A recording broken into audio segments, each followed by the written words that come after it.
As progressives, we have got to think strategically. That means figuring out what we do tomorrow and what we're going to do in the future. And let me just talk about some of the things that I think have got to be done right now.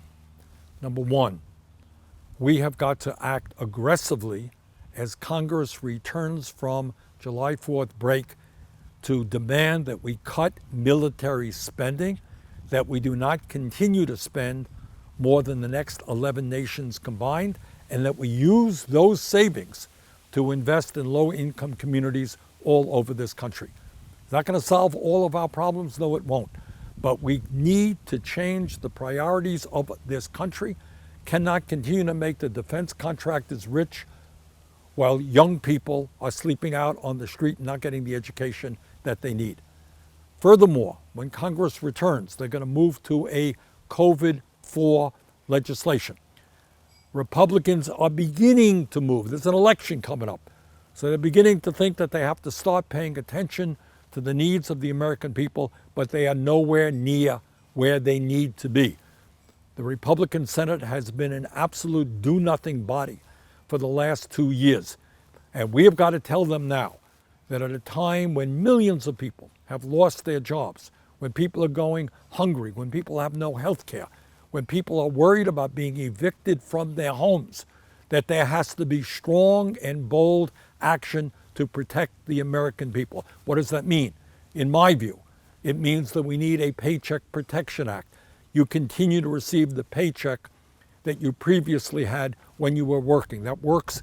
That's working well in Europe. It will work well in America. It means that every person in this country during the crisis should be receiving a $2,000 a month check. It means that we have to extend the unemployment program that we passed last legislation, including the additional $600 per person for people who are on unemployment. And it also means that during this crisis, we should be doing what we should be doing in general and making sure that everybody in this country has access to health care without any out-of-pocket expenses. So that is very short term.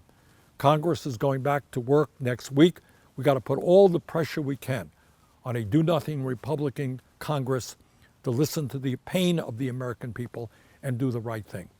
Second of all, unless you're living under a rock, you are aware that there is an election coming up in November, the most important election in the modern history of this country.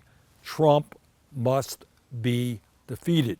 And every one of us has got to do everything we can to make that happen. That means we got to reach out to people who often do not vote. We got to reach out to people who think, well, Biden is not the kind of president we want. You know, I understand that. Biden and I have very strong differences of opinion. But there is no question that Joe Biden will be a 10 times better president than Donald Trump has ever imagined himself to be. And we got to do everything we can to get Biden elected. Some of you may know that I work with the vice president to form a number of task forces dealing with some of the major issues facing this country. And I want you all to know that our progressives who sat on those 6 separate task forces did a great job in fighting for a progressive agenda. Did we get everything we wanted? No. Did we move the Biden campaign in a more progressive direction? Absolutely we did. And I think it's fair to say that if we can win we can get Democrats to win the U.S. Senate, we can retain control of the House, and we can elect Biden, I think we can push the most progressive agenda since Franklin Delano Roosevelt in the 1930s, and that's what we've got to do. But in addition to all of that, you know, while we do everything we can to make Congress act to protect working people right now, that we win this election and defeat the very dangerous Donald Trump. Then on top of all of that, it is absolutely imperative that we maintain our vision for where we want this country to go in the future. Even though we know that we're not going to succeed in achieving that goal tomorrow, it's important that that vision be maintained and we continue to fight. Can we create an economy that works for all people rather than just a handful of billionaires? Yeah, we can do that. Can we reform a corrupt political system which allows billionaires to buy elections. Yeah, we can do that as well. I am talking to you 50 miles away from the Canadian border, and somehow for decades, every man, woman, and child in Canada has been able to go to any doctor they wanted without any out-of-pocket expense, and they end up spending 50% of what we do per capita on healthcare.